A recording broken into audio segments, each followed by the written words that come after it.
Oke teman-teman. Aduh, batuk.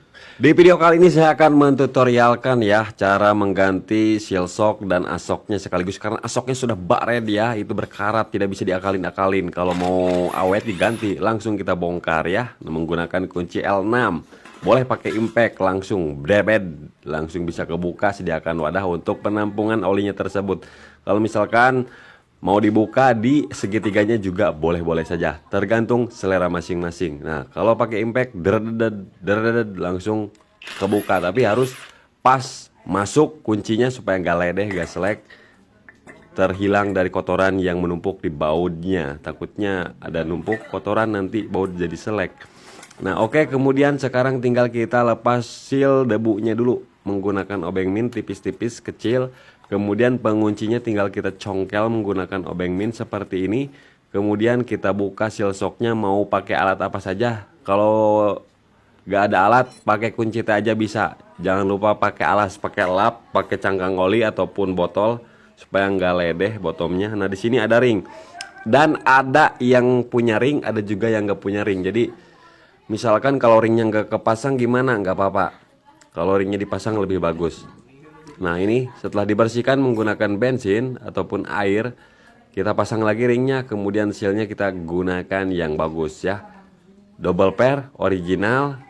Yang kecil pairnya di atas, yang gede pairnya di bawah, jangan sampai kebalik. Kemudian kita bisa gunakan kunci shock yang pas sesuai dengan pinggiran diameter luar, ataupun bekas bearing 6301 juga bisa. Mau pakai apa saja bisa, yang penting untuk memasukkannya. Jangan lupa pakai palu. Kalau nggak pakai palu gimana, didedet, ditonjok, itu nggak bisa ya, nanti perep kita lecet. Nah, harus sampai rata, masuk sesuai dengan pas dengan klipnya. Kita pasang yang satunya lagi. Untuk yang ringnya kan ada yang tumpul, ada yang rata. Kalau yang rata saya simpan di bawah seperti itu. Nah, kita kasih oli dulu ya sealnya supaya leur, mudah masuk. Nah, seperti itu. Kita paskan dulu, jangan langsung digedor dulu ya, kita paskan dulu. Nah, kemudian gedor. Nah, gedornya bertahap saja, gak perlu sekaligus langsung masuk ya, biar enak kan, diucas-acos dulu. Nah, kemudian sepinya langsung kita pasang. Nah, sepinya pasang, kemudian tutup debunya pasang. Kalau misalkan tutup debunya udah jeber dewer, ganti saja.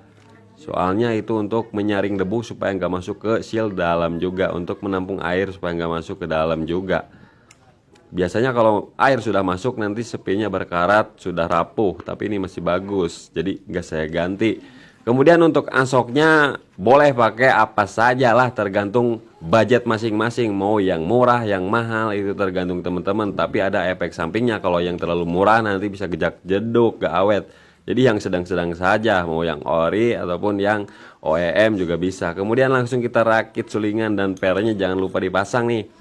Pernya pasangin. Kemudian kita bisa gunakan rojok pakai kunci T ya. Nah, pakai kunci T, kemudian sulingannya harus sampai nongol dulu ya keluar. Nah, congkel dikit udah nongol seperti itu. Kemudian yang satunya lagi sama. Nah, kita pasang per sulingannya. Kemudian rojok lagi ya. Nah, seperti ini. Kemudian harus nongol lagi keluar. Nah, setelah ini dipastikan semua as bersih, dalaman bersih, semua dilap-lap ya. Langsung kita masukin. Masukkan atau masukin, saya bingung kalau bahasa Sunda memasukin. Nah, kita tahan, bisa pakai kunci T seperti ini ya. Nah, yang satunya lagi sama, kita masukkan ataupun masukin. Nah, setelah itu baru kita pasang baut dan ring tembaganya. Ring tembaga mau dikasih lem boleh, mau dikasih solatif boleh, terserah selera masing-masing. Kalau saya enggak, selama masih ring tembaganya enggak, masih mulus, saya langsung prek-prek, kencangin pakai impact secukupnya saja sambil ditahan bottomnya. Nah, oke, ini udah langsung kencang teman-teman ya, nggak bakalan lesot di jalan ini. Oke, kita tekan pakai ini, pakai tangan nih, harus ada terkompresi angin. Kalau misalkan ada terkompresi berarti tandanya mulus, bagus itu seal. Kemudian yang satunya lagi sama seperti ini ya. Nah, kita pasang baut dan ring tembaganya. Langsung kita kencengin. Jangan tanggung-tanggung megangnya. Dret, dret, dret. Jangan kebablasan ya. secukupnya saja. Nah, oke, kita cek lagi. Mantap sekali ini. Udah jadi asok baru, tidak seret dan mulus. Kemudian untuk olinya bebas, mau pakai oli apa saja boleh lah, tergantung teman-teman. Ada yang pakai hidrolik, oli sok, kemudian oli Vespa, oli mesin, oli samping, mau pakai got juga boleh lah. Cai kolomberan terserah masing-masing. Yang penting takarannya disesuaikan dengan kekentalan oli. Kalau yang encer seperti ini, yang jumbo langsung saya kasih di 60 mili teman-teman. 60 mili sesuai piling saya itu, karena saya sering mengukur itu segitu 60 mili. Nah, tinggal kita tarik dulu aja seperti ini. Kemudian kita pasang per yang rapat di bawah, yang renggang di atas ya. Fungsi dari per yang rapat itu lebih empuk, kalau yang renggang itu lebih keras. Jadi yang lebih keras di atas, yang lebih empuk di bawah, seperti itu. Kemudian langsung kita pasang tutupnya ini, klipnya.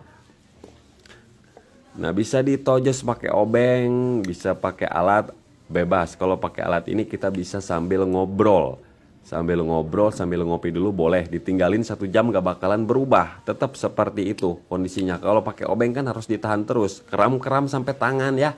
Nanti dibawa kemana tuh tukang urut kalau keram. Nah, kemudian tinggal kita pasang klipnya ya.